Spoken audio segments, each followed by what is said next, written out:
Well, I hope it's recording. It's supposed to be recording. Well, it's just not showing me, but I'm pretty sure that it is.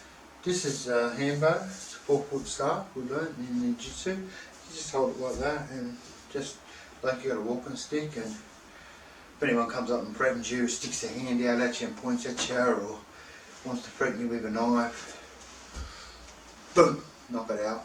Break their arm probably as well.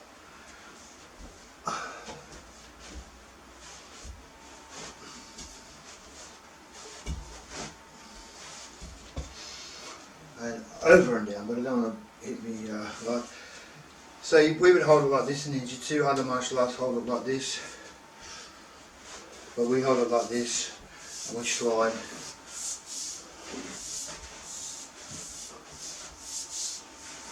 And block, block, block, block, block, block, block. You can hold it like a sword. Block. Yeah. Hanbo. Quite a good little weapon. Yeah. And I mean, if anyone's stupid enough to throw a punch at you, move out the way and you hit their arm. Boom. But moving out the way first, so strike would come in. You know they're going to go, oof. So you might be better off going boom, dash, instead of like moving and trying to hit the arm, because their arm might be back already. But it's not about that. It's about understanding the possibilities. Because in combat, you know they're going to do that. But if they do a kick, certainly bang on the shin. Yeah, or you could, if they do a kick, on the shin, crack to the jaw. Yeah, things like that. Well, that's all. Good to carry in a belt. You carry it like that, so you can pull it out like that. Carry it behind you. So it's just easy to come out. Yeah. Or as they would do it, day. Yeah. But we wouldn't go us, because us is internal. Us. Yep. Where day is external. So if we have an energy field in that, us brings your energy field in tight, where day expands it. Yep. It's day, not us. Day. Your choice, and I suppose you could use both. Okay, so that's my hanbo. Hardwood, awesome.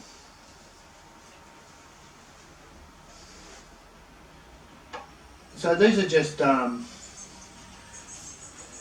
these are follow-up videos on a little review I did where I just showed them, and through the fingers. It's not going to help you in combat. Just get you familiar with it.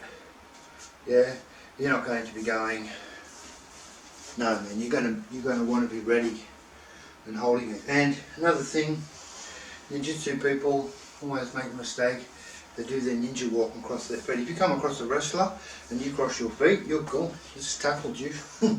Never cross your feet. Move slowly. Then you can sprawl and be defensive properly about it. Yeah.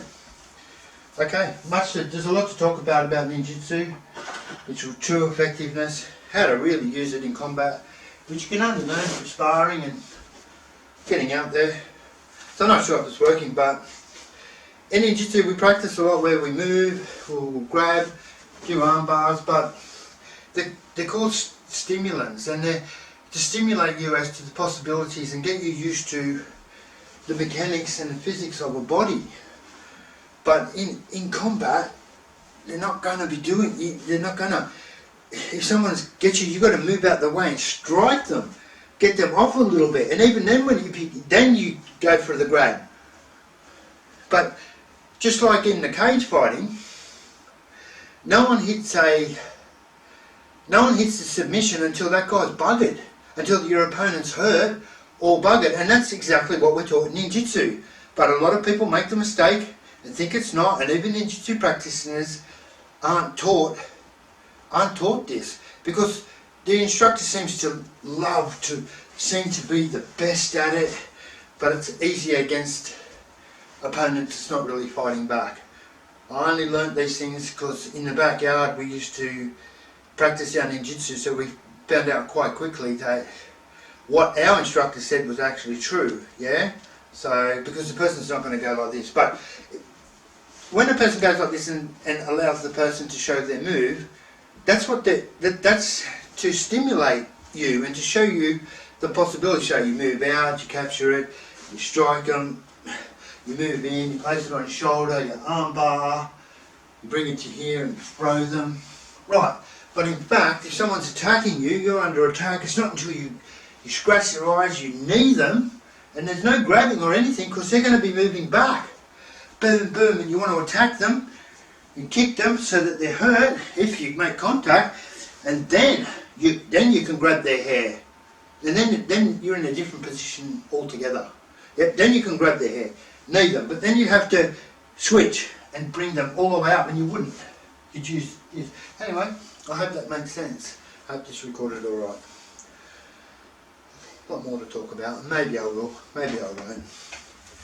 I'd love to share some stuff on the internet and on YouTube about it, which can put people in their proper mind, especially in jiu-jitsu practices, because they're not taught how to actually fight.